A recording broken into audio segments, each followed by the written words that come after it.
Migraine, భుజం నొప్పి, నడుం నొప్పి, మోకాలు నొప్పికి నిజమైన పరిష్కారం ప్రాణ పెయిన్ క్లినిక్ లో.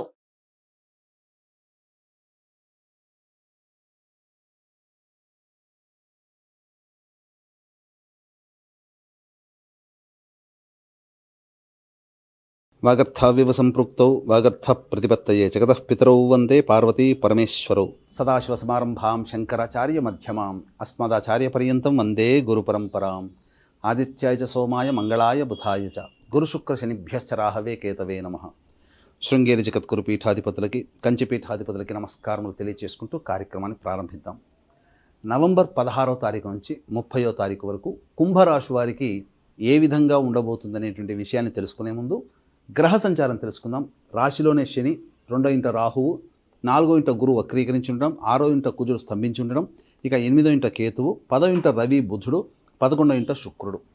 వెరసి చూసుకున్నట్లయితే ఈ యొక్క కుంభరాశి వారికి కుజగ్రహ ప్రభావము మరియు శుక్రుడు బుధుడు ఈ 3 గ్రహాల యొక్క సంపూర్ణ అనుగ్రహం ఉండడం వల్ల చాలా మటుకు గట్టెక్కినప్పటికీ గురుబలం లేకపోవడం, అలాగే రాహు కేతుల యొక్క స్థితిగతులు సరిగ్గా లేకపోవడం, దశమ రవి ప్రభావము, ఈ కారణం చేత కొన్ని ఇబ్బందికర పరిస్థితులు అనేటువంటివి గోచరమవుతున్నాయి. ముఖ్యంగా కొన్ని విషయాల్లో, కొన్ని వృత్తుల్లో ఉన్నటువంటి వాళ్ళకి మంచి ఏమిటనంటే, ముఖ్యంగా ఈ వివాహం కావాల్సినటువంటి అబ్బాయిలకి అమ్మాయిలకి మంచి జరగబోతుంది. మీరు ఆపదలో ఉన్నప్పుడు ఈ 16 నుంచి 30వ తారీఖుల్లో ఎవరైనా ఒక స్త్రీమూర్తి మిమ్మల్ని రక్షిస్తుంది.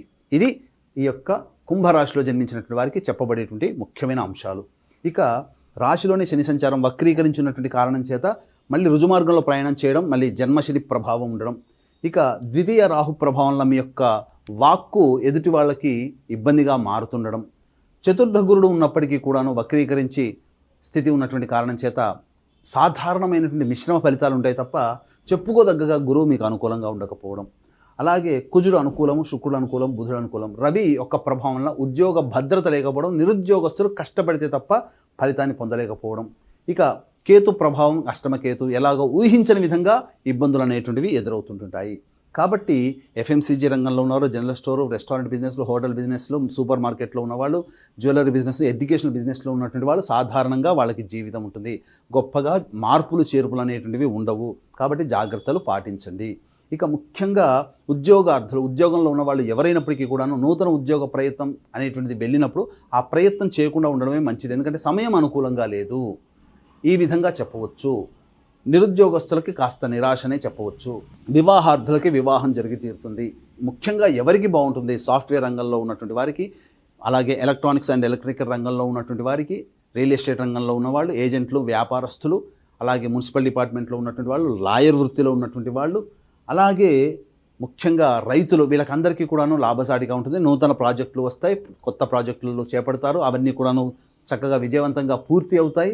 అలాగే ఈ సంబంధించినటువంటి ఈ యొక్క కుంభరాశిలో జన్మించినటువంటి వారికి ప్రధానంగా రైతులకి కూడా చాలా లాభదాయకంగా ఉంటుంది. మీరు వేసే ప్రతి పంట మీకు భవిష్యత్ దిగుబడి వచ్చేసరికి లాభదాయకంగా మారుతుందని చెప్పవచ్చు.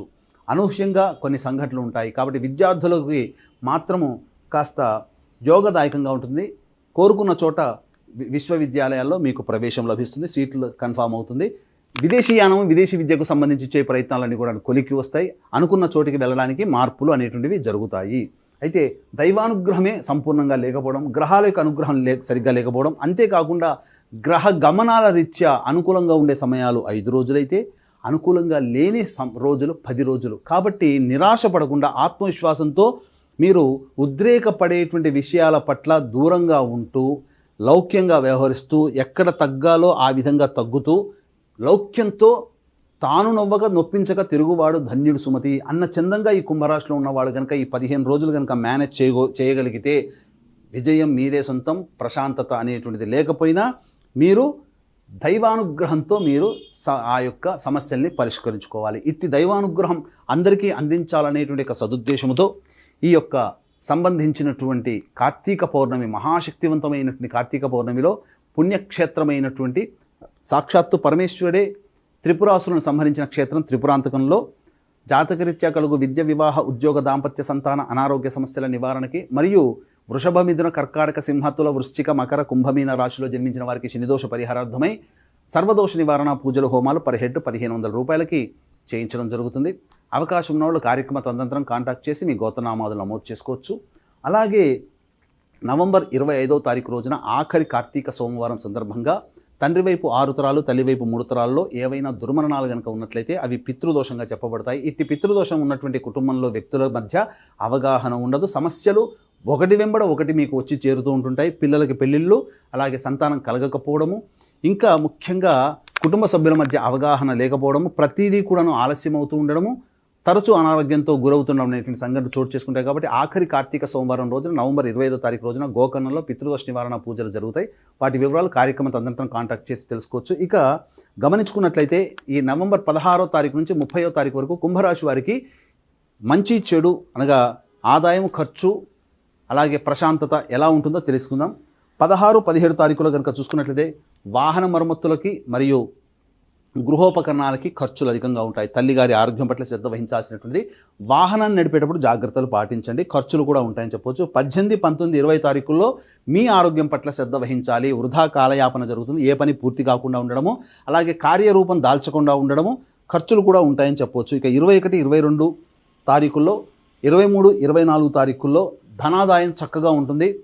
అవసరానికి తగ్గట్టుగా, ఖర్చులకి తగ్గట్టుగా మీకు ధనాదాయం చేకూరుతుంది. మీ యొక్క ప్రగతిని చూసి ఈర్ష్యపడేటువంటి వాళ్ళే మీ చుట్టుపక్కల ఉంటారని గమనించుకోవాలి. జీవిత భాగస్వామి, వ్యాపార భాగస్వాముల మధ్య ఉన్నటువంటి పొరపచ్చాలు తొలగిపోయి చక్కగా ఆనందంగా ఉంటారని చెప్పొచ్చు.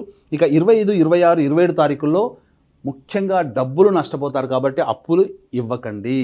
అలాగే ఒక జిగ్జాగ్ లాగా ఉంటుంది, ఖర్చులు కూడా ఉంటాయి. కాబట్టి ఆచితూచి ఈ 3 రోజుల్లో మీ యొక్క జీవితం సర్దుబాటు చేసుకునే విధంగా ఉండండి. 28, 29 తారీఖుల్లో సంతానంతో విభేదాలు, సంతానం మూలకంగా ఖర్చులు, సమస్యలు పెరుగుతాయి. లౌక్యంతో సంతానంతో వ్యవహరించండి.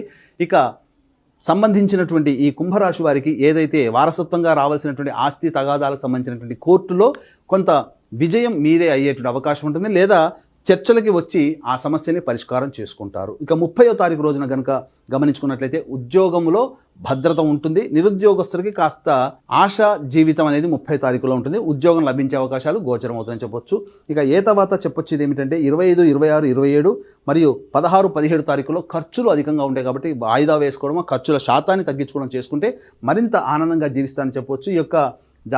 ఈ యొక్క కుంభరాశిలో జన్మించినటువంటి వారు ప్రతిరోజు దత్తాష్టక పారాయణము, అలాగే సుబ్రహ్మణ్య భుజంగ స్తోత్ర పారాయణం రోజుకి 3 సార్లు కనుక చదువుకున్నట్లయితే సమస్యలు చాలా మటుకు పరిష్కారం అవుతాయని చెప్పొచ్చు. ఇవన్నీ కూడా గోచార రీత్యా చెప్పబడుతున్నటువంటి ఫలితాలు. దీనికి విభిన్నంగా ఇంకా సమస్యలు మిమ్మల్ని బాధిస్తున్నాయంటే మీ యొక్క జన్మజాతక రీత్యా ఉన్నటువంటి జన్మకుండలిలో నడుస్తున్నటువంటి దశాంతర దశల ప్రభావం కన్నా. కాబట్టి దగ్గరలోని మంచి ఉపాసనా పరులైనటువంటి జ్యోతిషుని సంప్రదించి వారి సలహాలు, సూచనలు కనుక పాటించినట్లయితే మరింత మెరుగైనటువంటి జీవితాన్ని పొందుతారని తెలియజేస్తూ సర్వం శ్రీ ఉమామహేశ్వర పరబ్రహ్మార్పణమస్తు.